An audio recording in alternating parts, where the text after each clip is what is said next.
resting on laurels. Unsa man na ang laurels? Laurels is praise for a person or a group because of something they have done. In other words, accomplishments. For example, karon we are celebrating the victories that God has shared with our young people, with the church as a whole, no? So mga kaigsuunan, accomplishment na siya. And then, it's something to rejoice in. It's something to thank God for. But it is not good to rest on our laurels, on our accomplishments. Let's all stand, please. And please open your Bibles to the book of Revelation, chapter 3, verses 1 up to 6. We will be talking about the church in the ancient city of Sardis.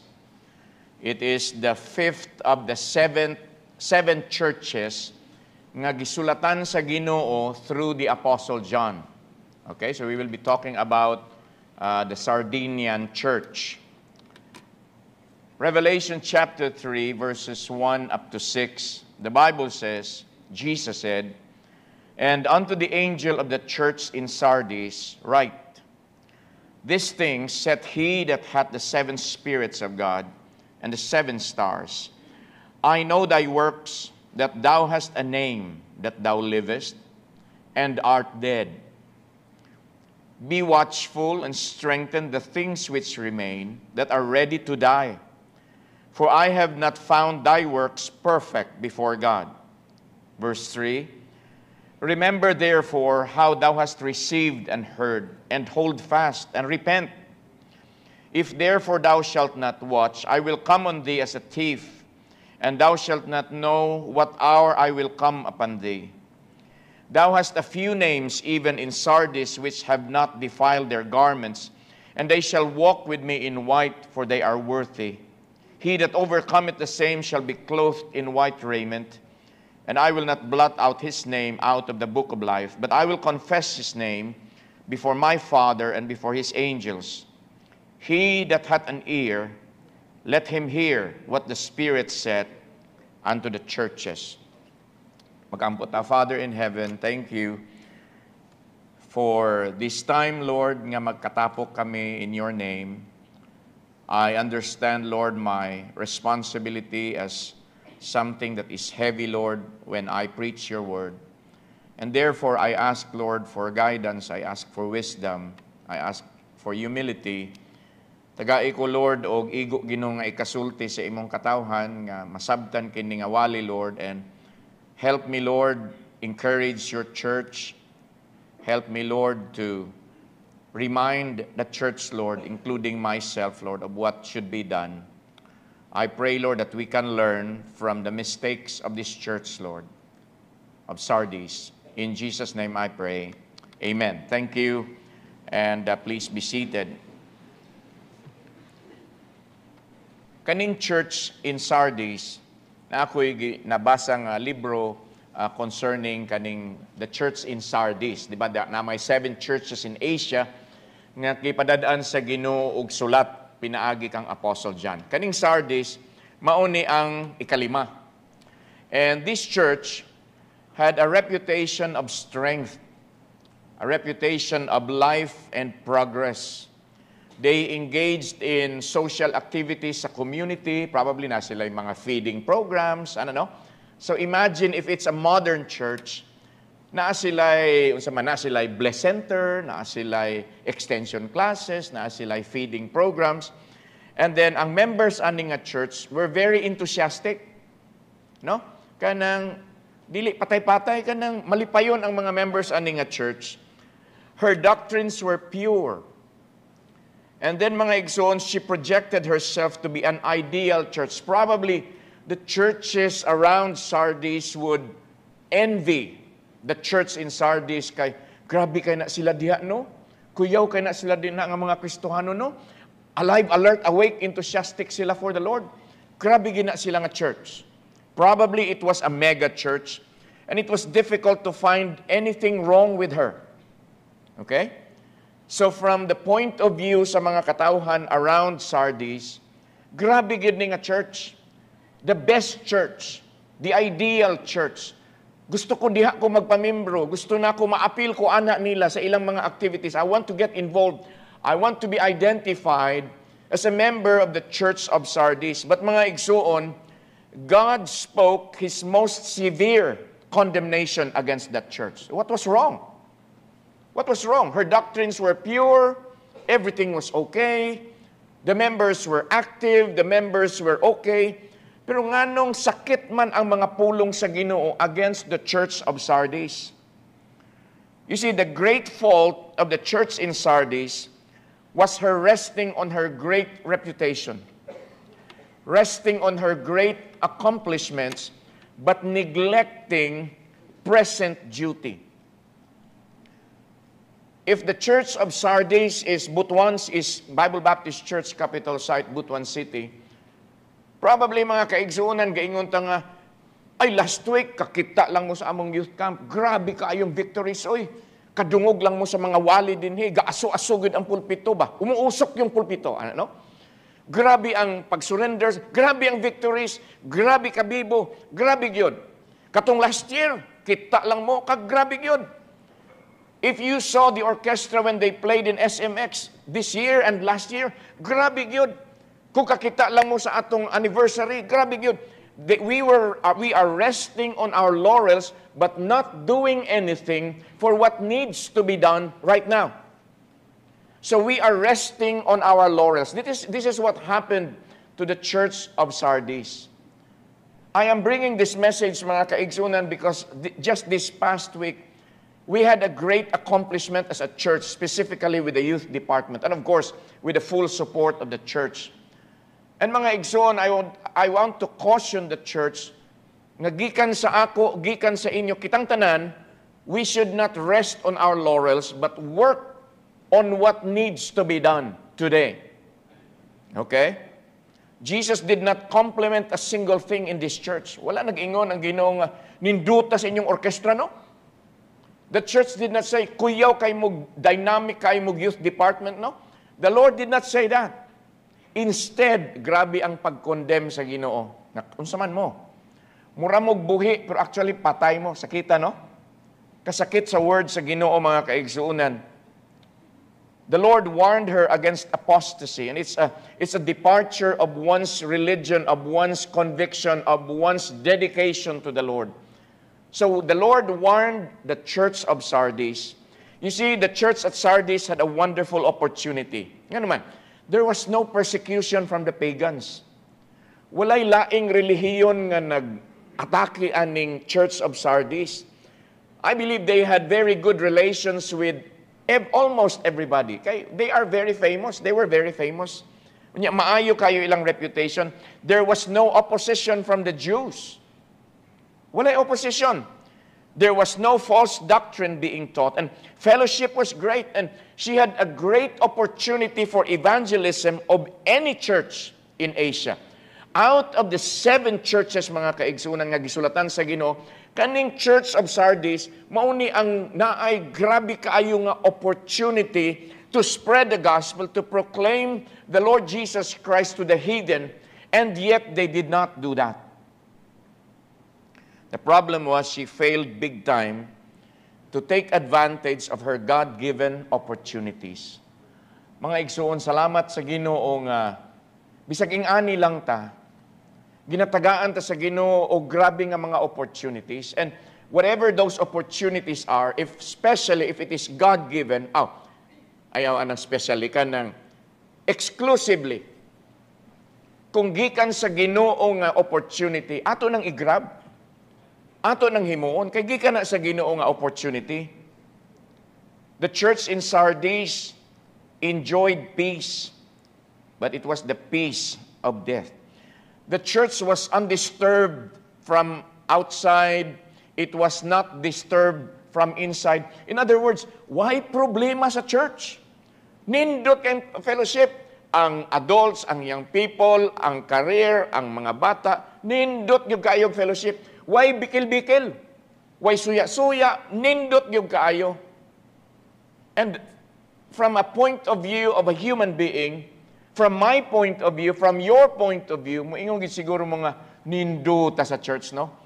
Pero unsaon man mas importante manggod ang opinion sa Ginoo, and the Lord said, di ko believe sa inyo. I'm not impressed. I remember when I was in Cebu during one of my subjects, I had a subject called freehand drawing. Believe na gid kayo ko sa akong drawing ba. So, it was a charcoal drawing. It was very nice for me. Pagka nindot kayo, ako mga classmates, nindutan ni mo dyan, nindot kag-drawing dyan, no? Pag-abot sa akong professor, niya, I'm not impressed, Basilenyo. I'm not impressed. So it's the same thing. Din he sa Church of Sardis. So mga igsoon, I have 3 points this morning. Number 1, let's talk about the city, kaning Sardis. It was located at the junction of kanang naay Hermus River Valley. Unya naay it's a junction of 5 roads. Mura ba siya og unsa man? Mura ba siya ampayon, di ba? Gikan Bayugan, gikan Surigao, unya gikan Butuan, murag junction siya ba? So murag center gyud na siya. And it was 48 kilometers from Tiatira, from the southeast. Unya from the east, it was 80 kilometers from Smyrna. I don't know. Nakalimot ko mag-research kung asa ni Dapita. Laim kayo mahimo ko nga, naroon sa unahan. But anyway, mga kaigsuunan, you are familiar with Thyatira and Smyrna. So, it was the major trade center. And in that area, it was the richest city. Kuyaw kaayo ni nga city. It was the commercial and banking center. They had the best wool, ang ilang clothing line. Nindot kaayo, naa didto ang Lacoste, naa didto ang Fred Perry, naa didto ang unsa man mga Gucci, unsa pa ng mga mahalon nga mga sinina, mga Armani, naa na didto. The first coins were minted during the reign of Croesus. But naay blemish sa iyang beauty. Nga naman, because the people loved luxury. They loved luxury. They were pleasure-seeking, and they lived loosely. Why moralidad? And they became notorious for decadence. So, as the city sunk deeper into worldliness, ang church sa Sardis nikuyog sad sa flow. Okay? Are you following? Nagkaanam-anam og kapangit ang kana nga syudad because of decadence, because of sin, because of pleasure. Ang ilang priority was material things, luxurious things. Dapat gusto na ko musikat ko. That's why I put my face on TikTok. That's why I put myself in unsa pa diha nga platform in social media kung if Sardis was a modern city. Pero mga kaigsuunan, ang sakit pagyud kay pag lower sa standard sa syudad, ang church ni kuyog kay popular man. It was the popular thing to do. It was the popular thing to do to go with the flow of the world. The greatest need of the church in Sardis was to be awakened from her spiritual decay. Probably mga kaigsuunan, ang pastor adto nga church, wa na klaro. Di na mabasag Bible, di na kaayo mo pray, di ka ani managad sa mga membro, or unsa ba, dili na maayo ang pagdalan sa iyang, dili na maayo ang leadership, or probably ang pastor faithful, pero ang mga members murag baliwa lang ang wali, they come to church and then sit down in the pew and then go home with nothing in their head, nothing in their hearts, because mga kaigsunan, while the pastor was preaching, it went in here and went out there. So, I don't know kung unsay hinungdan ana nga problem mga igsoon, but the church needed the power of the Holy Spirit. Kita dinhi mga kaigsuonan, I thank the Lord for the victories. I am very proud of our music ministry. I'm very proud of our youth ministry. I'm very proud of all the ministries of this church. But mga kaigsuonan, we have to be cautioned nga dapat ang atong motive is to please the Lord and not people. We are not in Butuan City. This church doesn't exist to be called, nindot gina sila sa Kapitulo. That is not our motive. Our motive, mga kaigsunan, is not to be liked by the community, but our motive is that one day the Lord Jesus Christ would say, "Well done, my good and faithful servants." That is the motive. That is my desire. I don't care what the community will say about us. I don't care what other churches will say about this church. What I care about, mga kaigsunan, is what the Lord God will say about us. Kay bisag tibuok Caraga pa mo bilib sa ato, bisag tibuok Pilipinas mo bilib pa sa ato, we become so famous, we become a mega church. But mga kaigsunan, what if the Lord would say, "Di ko bilib sa inyo, John.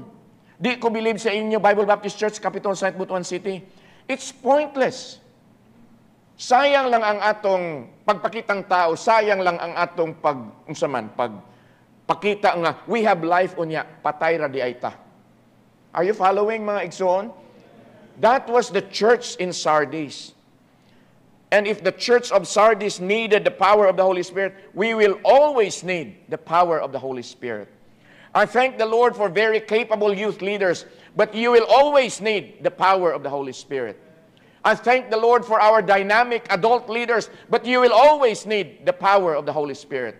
I thank the Lord for our musicians, but you will always need the power of the Holy Spirit. No matter how multi-talented you are, young people, children na ba? Children, gyapon mo no, katiguang naman ko. Bisag unsaon pa nakog study, bisag unsaon pa nakog paningkamot, bisag unsaon pa nakog try nga ma-improve ang akong pagdala sa church, ang akong pagwali, I will always need the power of the Holy Spirit. Because without the Holy Spirit, there will be no power. What's the point of me standing behind this pulpit and facing you, and we are online, kung walay gahom sa bala ang Espiritu? Nagsayang-sayang ra gyud ta diri. Di ba? Nagsayang-sayang ra gyud ang choir. Nagsayang-sayang ra gyud ta tanan. That was the city. And let's look at the charge. You see, the church was spiritually bankrupt. Kalain no? May ni bankrupt, wala kay kwarta, or you don't have the means not to grow, kay bankrupt na ka. Look at verse 1, mga kaigsuunan. And unto the angel of the church in Sardis write, "This thing saith he that hath the 7 spirits of God and the 7 stars. I know thy works, that thou hast a name, that thou livest and art dead." Grabe, no? Ingon ang Ginoo, kahibaw man ko nga sikat kayo mo. Kahibaw ko nga you have this reputation that you have life, you are enthusiastic, you have all these things, you have all these ministries, you have all these social nga mga kaning pag-join sa community. You have all these things. You have a very good reputation. People know you as a very alive church. But from my point of view, you are dead. Sakit, no? By God's grace, mga kaigsuunan, it's my prayer that that will not happen to this church. Kay kasayang sa atong paningkamot nga wa di ay malipay ang Ginoo. Maubitaw na nga ginasultian ta mo nga wa gyud tay dapat ikapanghambog kay ang tanan nga naa nato grasya ra gyud na sa Ginoo. Maayo ka mo kanta, grasya na sa Ginoo. Maayo ka mo tukar, maayo ka mo tudlo, maayo ka mo arrange, maayo ka mo plaster, grasya na tanan sa Ginoo. And whatever we do, our motive should be not nga mukanta ko para mo believe mo, kadungog lang mo sa ako mukanta, believe gid mo ba? Oh, it's not that, mga kaigsunan. It's not that. Kung mutukar lang mi sa orkestra, makadungog lang mo namo, kuyaw kaayo mi. Last week, one pastor told me, grabe na gina inyong orkestra, pastor, no, nimbawat na akong balahibo. Ko nga, actually, ako pastor man, nimbawat mo na akong balahibo. But, glory sa Ginoo. Yeah. Our motive should be to glorify God. Never. It's never about me. It's never about us. Remember, mga kaigsuunan, whatever we do here, it's a collective effort with the grace, with the strength, with the power of God, allowing us to move forward. Because this is not a one-man show. This is not about Johnny Brasileño. This is not about Joel Peña. It's not about Adrian Cadilig. It's not about Maiko Brasileño. It's always about Jesus Christ. So remember that, mga kaigsuuna. Dili ta nga nga kurapta or way kinabuhi. Ano no? The church in Sardis did not look dead. She had popular acceptance, adequate manpower. Di ba? Nag-mention ko gahinay ko nga, salamat sa Ginoo, we have reached this point. I don't need to micromanage every ministry because there are people who are very capable of doing their job. Salamat ni Ana. It's the same in Sardis. They had adequate manpower, they had excellent talent, and they had great financial resources. Sana all. Sana all na atay great financial resources. Her appearance was deceptive. The church looked busy but powerless. To the people around the church, it was great religious works. Kanabang, nakaingon siguro ang they had great spirituality. Kakita ka ng church din sa Sardis. Grabe kayo ng ilang mga members, no? Mga spiritual kaayo, mga Diyos nun, mga buutan kaayo. Oh, by the way, last Thursday evening, one member from another church said, Pastor, salamat nga na-invite me. I would like to commend the young people. Inko, why? Maayo og pamatasan. Salamat young people, ha? Salamat that you were courteous. Salamat that you treated others well, because that is what I heard from them. Thank you. And I hope you continue that. But the glory must belong to the Lord. Must always go to the Lord. So it was a great spirituality, but to God it was incomplete. To God it was half-hearted. To the Lord, it was not enough. Siguro for the people in Sardis, grabe na gid no? Kita lang mo sa among mahimo. Kuyaw kay mga church, oy. But the Lord said, it's not enough. You're not doing your job. Pakitang tao lang mo. That was the church of Sardis. Look at verse 2, palihog. Mo na ingon sa Ginoo, be watchful. So this is the charge of the Lord. Be watchful and strengthen the things which remain that are ready to die. Naapay maayo sa inyo, pero himatsyon na. Naapay talent, naapay, there is a certain degree nga ganahan pa ko, pero murag, it's becoming an ember. The raging fire that was once in your hearts, the raging fire for evangelism, the raging fire for dedication, the raging fire for conviction against sin is already becoming an ember. Nahimo na nga murag, wala lang, murag, sa panitawag, murag, sa embers, bisay, brad? Basta kayo, baga, ano? Gamay na lang ang baga. Tunguna, grabe nang agakalayo niya. Karon, gamay na lang ang baga. Gamay na lang ang siga. Manang ingon sa Ginoo nga, that are ready to die, for I have not found thy works perfect before God. Mga igsoon, the church had a great reputation, but we cannot live on the merits of the past. The church had a name that she was alive, but her condition did not agree with her reputation. The church was really dead. I think there's nothing wrong, mga kaigsuunan, to recall the victories of the Lord. When I talk about Good Shepherd Christian Academy, I would recall the time when our students went to Subic. Unya, pero teng daghan ng first place gihakot sa atong music ministry. Grabe kaayo. It's nice to recall. And thank God for that. It's nice to say nga, kagrabe gyud ka, nice gyud kaayo sa performance sa orchestra in the SMX in Davao. Salamat sa Ginoo. It's nice to recall. It's nice to remember. But let us use them, mga kaigsuunan, as encouragements or inspiration. Never to rest on those accomplishments. Nga, okay na mi. No need to improve kay kuyaw na gud kayo mi. Kami na gud ni. Mga kaigsuunan, when we have that attitude, when we start to think that way, we are going down. Now, as pastor, I have to be very careful. Kay kung na I pray sa church, sa ako man na isulti. Kuyaw kay inyong church, pastor, no? Nindot ka inyong orkestra, no? Nindot ka yung inyong youth leaders, no? So, there is that temptation to be proud. I hope you understand me. I'm not Superman. I'm also human like you. Pareha na ta mga kaigsunan, kung tubuan mo garbo, matubuan po ko garbo baya. And that is why I have to remind myself na salamat sa Ginoo, salamat sa Ginoo. Lord, thank you for the privilege to be pastor of this church. I'm not worthy to be here, but thank you for the privilege. Mauna mga kaigsunan, we have to understand that we cannot live on the merits of the past. The church was running a showboat instead of a lifeboat. Kakita, kay ba umuon sa showboat? In the old United States, na anay mga river boats, tung una, dili pa na uso ng propeller, kanang sabad ba? Karon mga pump boat, tanan barko, propeller naman.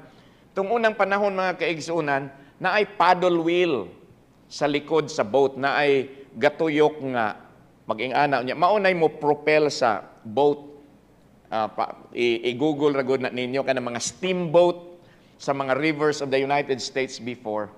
And then, kana nga steamboat, naana siya stage sa taas.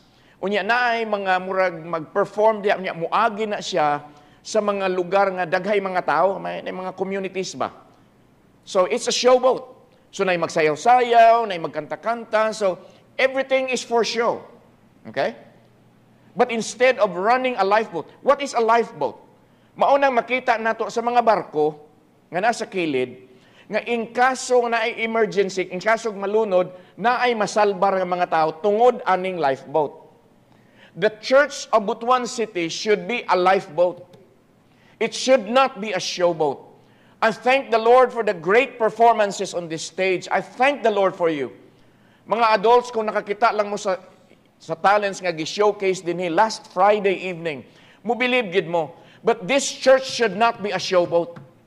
This church should be a lifeboat. In other words, let us proclaim the gospel of Jesus Christ. That was the theme of our youth camp. The young people were challenged, the adults were challenged, that we should proclaim the gospel of Jesus Christ. This church should be a lifeboat, not a showboat.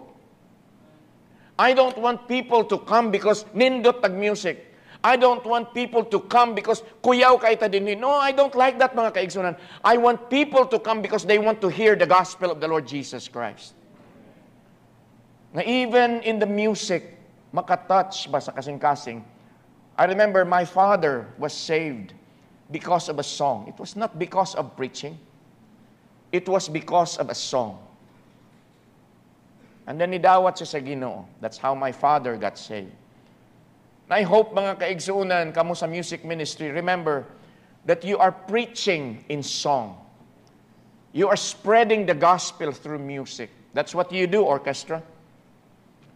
Salamat sa mga Sunday school teachers. Salamat sa mga young people and adults who go out into our blessed centers and teach the gospel of Jesus Christ to the young children and their parents. Salamat sa naga-extension classes nga nagaadto aning mga suok-suok sa mga kabaryuhan nato dinhi sa Butuan to tell children about who Jesus is. Because many children know about Santa Claus but they never have heard of Jesus Christ. I hope mga kaigsuunan nga we do not have a form of godliness without the power thereof. I hope mga kaigsuunan, by God's grace, we have the form of godliness, and we also have the power of godliness. A church living on memories of what she has done instead of the challenge of what she ought to be doing now is in danger of spiritual death. As I've said ganina, there's nothing wrong to remember the victories nga gihatag sa Ginoo. We rejoice in those, di ba? Salamat Lord, ano? Salamat Lord ha, salamat gid Lord. This yesterday morning, sige ko pasalamat sa Ginoo, pasalamat. Last Friday evening, I was watching from there. Tanaw na ako, di ko ka, salamat Lord sa among mga young people. Salamat Lord, salamat Lord, salamat Lord. There's nothing wrong with that. But I should not rest on that. Kuyaw na gyud mi, no? Dili na ta kinahanglan mo improve, kay naa na ta sa nirvana, na okay na, pinaka-okay na gid kaayo ta. As I've always said, mga kaigsuunan, the biggest room in this world is the room for improvement. We should never rest on our laurels, but we should strive to do better for the Lord, to go for excellence. We cannot go for perfection kay mga tao raman ta, but we can always go for a higher level of excellence. And that is why I told Brother Adrian, I want to sit down with the leaders, I want to sit down with the kitchen committee, with the ushers, with everybody involved in the camp this week, so that we can talk about where can we improve. Asa padapit nato pwede mahimo nga mamaayo pagyud kay mga kaigsuonan. It is not to impress the churches that come here, but it is to impress the Lord God nga kaning ako mga anak sa Kapitol, aning kamot pod sila, ano? Aning kamot pod sila. A church is in danger of spiritual death if she is more concerned with special rituals than the spiritual reality of revival. Okay man ang rituals, salamat nga plastar ang atong panimbahon, salamat sa Ginoo ana. But there is a special reality that we have to address. Ang revival. The revival of our spirits, the revival of who we are. Kay many times, mga kaigsunan, we become complacent because kuyaw na gyud mi no? Ana. Mao na mga kaigsunan nga, I forgot what year was that, but if you remember when we were still on the other auditorium, na ako gipahimo nga dako kay nga cross, old rugged cross, I preached about going back to the cross. Because mga kaigsunan, the Apostle Paul said, we are to die daily. In other words, mga igsoon, symbolically, every day, I have to go back to the cross. I cannot go back, I cannot go to the cross with my arrogance. I cannot go to the cross with my pride. I cannot go to the cross with kinsa ko, si kuan nagyug ko. But I go to the cross with humility, realizing that I cannot do anything without the Lord God. That is what this church should do every day. That is what every father of every family represented here should do every day. Tanan nga mga mama, tanan nga mga young people, we should all go back to the cross. That's the reason why our marriages are not functioning well, because we do not take back our marriage to the cross. That is why your business is failing, because you are not taking your business back to the cross. You need the Lord Jesus Christ. Remember the words of Jesus Christ, without me, you can do nothing. And that is why you should die to self every day. I should die to self every day. Go back to the cross. Okay man ng rituals, pero naay revival nga ginatawag. A church is in danger of spiritual death if she is more concerned with material things than spiritual things. Material things are good. Like, we need a good sound system. We need microphones. We need piano. We need the instruments. We need nice chairs. We need everything. We need everything here. But mga kaigsuunan, salamat sa Ginoo nga naingon ana. But ang atong priority is the spiritual things. That is why mga igsoon, I don't know if you can relate with me, pero sa ako mga kaigsuunan, I take every preaching seriously. Kanang, I don't want to give you canned goods nga, kanang, giabrihan lang ang dilata niya, buo sa bowl, kana. Gusto na ako kanang, muslice po ko sa mga ricados ba? I want to slice I love to cook. Ganahan ko magluto. And usually, I don't buy kanang mga vegetables nga na-slice na. Gusto na ako slice. I want it to be the size that I want. What I'm trying to say, mga kaigsoon, is, by God's grace, maningkamot po ko nga, nindo, muuli po mo nga busog. Lang kayo mo nga, itong wali pa sa Johnny nga, klaro eh. Ano, no? But mga kaigsuunan, importante ng spiritual things. That's why kamo mga Sunday school teachers, thank you for your labor. Thank you for your service to the Lord. But please study your lessons. Okay? I don't want you to read your lessons. Study your lessons. It's good to have an outline. I use an outline. Kaya I'm not bright nga kaybaw na ko kung insultin ako tanan. Naagi ko'y guide. But at least mga kaigsuunan, you study. A church is in danger of spiritual death if she does not bring people to Jesus Christ anymore. Kung wala na igakaluwas mga kaigsunan, if children are not getting saved anymore in our blessed centers, in our extension classes, if Pastor Sardan is ineffective in Mozambique, if Ma'am Shirley is not doing anything, kung kaning atong mga missions din sa palibot, kung wala na nagasangyaw sa pulong sa Ginoo, wala na nagakaluwas, then this church is going to die. Because that's the Great Commission. The Lord did not commission us to have great music.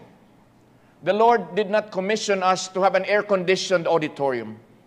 The Lord commissioned us, to spread the gospel of Jesus Christ. That is why we are supporting more than 200 missionaries around the globe, monthly. We are supporting missionaries here in the domestic field. Many of those missionaries I haven't met, but because they are with Asia Baptist Clearinghouse, we are supporting them. Salamat sa Ginoo ni Ana. A church is in danger of spiritual death if she is preoccupied with criticizing another church while being blind to her own deceit and failures. It is sad, mga kaigsuunan, nga it is sad if this church would say nga, kanang silingan nato nga church, manay ayo, mas maayo ta. Dapat mga igsuon, wala na sa atong mindset, ha? I have heard pastors criticize this church. This church is not doing this not doing that. Kanang sa Kapitol, ingon ani. Okay lang. But I want to remind the church that we are not in competition with any ministry. Kung unsay naa sa ato, let's do it well. Let's do it in an excellent manner because it's for the Lord Jesus Christ. As pastor, I am not in competition with any church. If they want to compete with us, ila na. But wala man ko ga-compete. We are to run the race individually. I don't care what they do in their track, but I care with what I do in my track. I care with my shoes. I care about the shoes that I'm wearing. I care about the sports gear that I am wearing. I care about my focus on my track because this is the track that the Lord has assigned me. I don't care kung unsay ginahimo sa naas Pikas track. I don't care kung unsay sapatos sa Pikas track. I care about the track that God has told me where to run. It's the same, mga kaigsuunan sa church. Dapat, mga kaigsuunan, no member of this church should criticize another God-honoring ministry.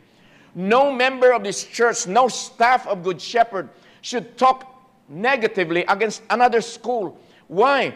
We just need to be faithful in what God has entrusted to us in this church, in this ministry. And when we start criticizing, mga kaigsuunan, other churches, when we think that we are better than others, then, mga kaigsuunan, we are going to die. It's not what the Lord is asking of us. The Lord is asking of us, whatever you have, be faithful. Do it in an excellent way. Go higher in quality for the glory and honor of God. So we should not be preoccupied with criticizing another church. Kaya sige tag-criticize sa laing church, unya kita di ay mga palpak di ay ta. Di ba? Lisod mga kaigsuunan nga, bisan individually ba? Lisod kayo nga mayin ko nga, kini si Ayan, stila na lang kini si Ayan. Pagkadaghan kay kong kasawayan ni. Kini si Brad RC, daghan kay kong kasawayan ni. Labaw na ni si Brad Chris na, kani si Brad Natnat, perte. Kusog kayo kung mo criticize, but I am turning a blind eye to my own deficiencies, to my own kapalpakan, to my own kapangit, to everything negative in me. Dapat mag-focus ko on my betterment. Because if you see, if I focus on becoming better and better for the Lord, I do not have time to look at anybody else. Na mga Kristohano nga hangtod karon, maayo kaayo mang daot sa uban, wa gatanaw sa ilang kaugalingong batasan. And if the people will react to them negatively, mas nadautan na noon. I allow myself to have a toxic behavior. Unya kay di naman nagad si Brad Ruben sa ako, dautan si Brad Ruben. Di naman ka managad sa ako, Brad Ruben. Oh. Ikaw, Brother Nat, nga di naman ka managad sa ako. Wala ko gatanaw nga, naging ana sila because of my toxic behavior. Are you following?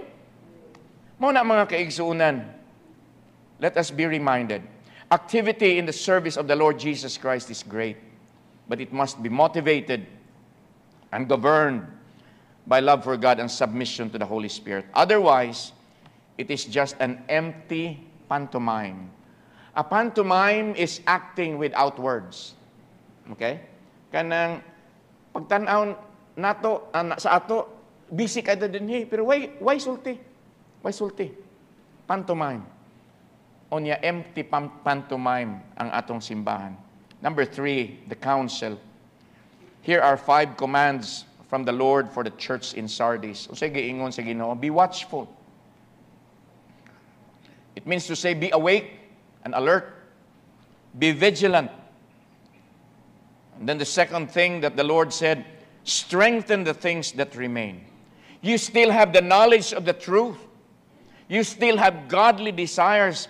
You still have conviction of sin. You have your duty to the Lord. Strengthen those things. Salamat nga naa pa na. Salamat nga dili totally nga nawala na yun. Pero naa pa na. Strengthen the things that remain. And then ingon ang Ginoo, remember. Remember your history.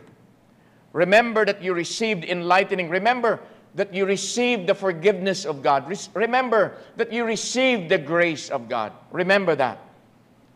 And then ingon ang Ginoo, hold fast. In other words, be steadfast. Be a real soldier. Be faithful. And then he also said, repent. Kay naa may mga sala. Naa may dili maayo. In verses 2 and 3, be watchful and strengthen the things which remain that are ready to die, for I have not found thy works perfect before God. Remember therefore how thou hast received and heard, and hold fast and repent. If therefore thou shalt not watch, I will come on thee as a thief, and thou shalt not know what hour I will come upon thee. Sardis needed that rebuke.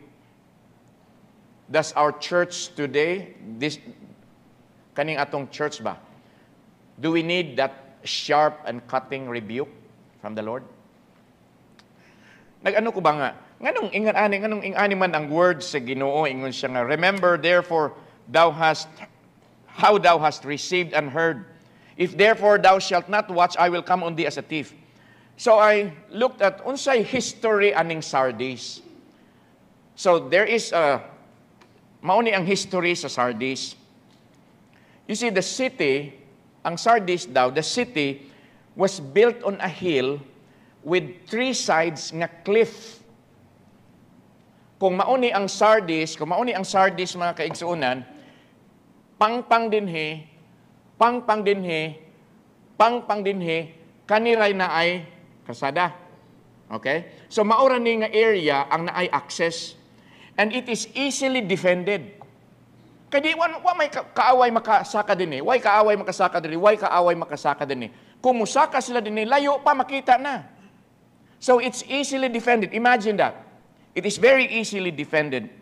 However, mga kaigsuunan, during the reign of Croesus, gibesiege na siya murag kanang besiege gani kanang palibutan ba sa mga forces of King Cyrus. Okay? So dili gid maka-atraka ang mga armies ni Cyrus, ni King Cyrus going up that hill of Sardis. And so there was an offer of reward to any soldier nga makakatkat sa cliff sa pangpang and open the gates here. And there was a soldier named Hieroeades, kalisod na i-pronounce mga ngano. He was successful. Nga naman, nakakita siya nga naay Sardian nga soldier nga nahagbong iyang helmet. Nahagbong iyang helmet. Unya, kani nga soldier, nanaog sa ilang kural, nanaog sa cliff, gipunit ang helmet, unya nisaka og balik. Gi-memorize na anak nga sundalo kung asa ang ruta niya. Giunsa niya og naog, giunsa niya og saka. And one evening, kani si Hieroeades, nagkuyog siya og isa ka detachment of soldiers and climbed up that cliff using the route that the soldier passed the day before. The king was asleep. Everybody was asleep. Everybody was confident. Why mahitabo sa ato? Kuyaw na gud baya ta. Kuyaw ka. We are well defended. But the gates were open from the inside. And the forces of King Cyrus overwhelmed the city. And the city was ransacked, daghay nangamatay, and many died. And the city was destroyed. Later, mga kaigsuunan, mao nang nag-ingon si Jesus to the Sardian Christians. In other words, the Lord was saying, remember your history. It is very dangerous not to be watchful because it can also happen to your church. Mao nang ingon ni Jesus Christ, kamo nga mga taga-Sardis, kamo taga-church sa Sardis, remember your history. Tanawa, you were so confident, unya napildi ra mo sa kaaway because you were not watchful. That is why, mga kaigsuunan, if this church should be vibrant for the cause of Christ, all of us should be watchful. Watchful that the enemy cannot come into our camp. Watchful that the Lord will not chastise us. Watchful that the blessings of the Lord nga para sa ato, maato gyud. Kasayang sa mga blessings kung dili mahatag sa ato. We should be watchful that our hearts should beat as one with the heart of God in worldwide missions. This church will be most alive and blessed tremendously when every one of God's people gets involved in evangelism and supports missions. I dare you. Support missions. Support missions. We have a very good missions program, and salamat sa Ginoo, but we can do more. We can do better. I still receive a lot of emails from others nga wala nato ginasuportaran, dili sa ABC, kanang dinhi sa local sa Pilipinas lang. Pastor, basin og pwede mi ma-appeal sa inyong missions program next year, ana bitaw. Ko how I wish daghang kog kwarta. But let me challenge the people of the Lord. Our spiritual lives cannot prosper on rituals alone. There must be spiritual reality. In other words, getting involved in a ministry or two, being active in giving to missions, praying for missionaries and one another. A church that is not sending and supporting missionaries has seriously quenched the Spirit of God, who is the Lord of the harvest. Church becomes a richly appointed vehicle without an engine. Imagine a Mercedes-Benz. Nice kaayo with all the leather nga seat. Unya, tanan, electronics, tanan. Nindot na pa'y sunroof, ano. Nindot ang aircon. Pero way makina, asa man na pa doon? Asa man na pa doon? So kaning atong church, mga kaigsunan, I thank the Lord for this auditorium.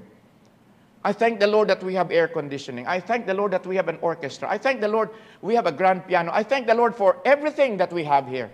I thank the Lord for our media control. Salamat sa Ginoo. But without the Spirit of God, this church is not going anywhere. Mauna, mga kaigsunan, dili lang kay ako, dili lang kay kamo, kitang tanan gyud. Dapat mag-watchful for the Lord. So regardless of the work to which we are called, there is hardly a Christian who cannot give. And when that giving is done in love, it exemplifies the greatest sacrifice ever made for mankind, the death of Jesus on the cross. The choir sang about the cross. I believe in the empty cross. Remember, mga kaigsunan, Jesus did not wear his cross on his neck. He carried his cross on his back. Remember that. Dapat we will awaken and strengthen what remains, and we find that in verse 4. We must repent from our being passive in the work of God. We must repent from our being mechanical in coming to church. We must repent from our being half-hearted in our worship. Because there is a blessed threefold promise nga gihatag ang Ginoo sa ato to those who remain faithful to the Lord. In verse 5, please. He that overcometh, the same shall be clothed in white raiment, and I will not blot out his name out of the book of life, but I will confess his name before my Father and before his angels. When that time comes, mga kaigsuunan, will the Lord confess my name? Or basig ikauwaw sa Ginoo i-mention sa Ginoo i-mention niya ang name nga Johnny? Will He mention the name Johnny? Or mayon siya nga, adi na lang. Murag, wala lang. Gipang-mention na ang name nga Jeternil, gipang-mention ang name nga Lloyd. Ang Johnny, wag yun. Pero kanindot unta mga kaigsuunan when we learn and then we seek for revival. Mga igsuon, remember, this church belongs to the Lord. The head of this church is Jesus Christ. Salamat sa Ginoo nga gipiyalan tag mga ingon ani. We have each other. We have this ministry. Salamat sa Ginoo ana. But always remember, the glory must always go back to the Lord.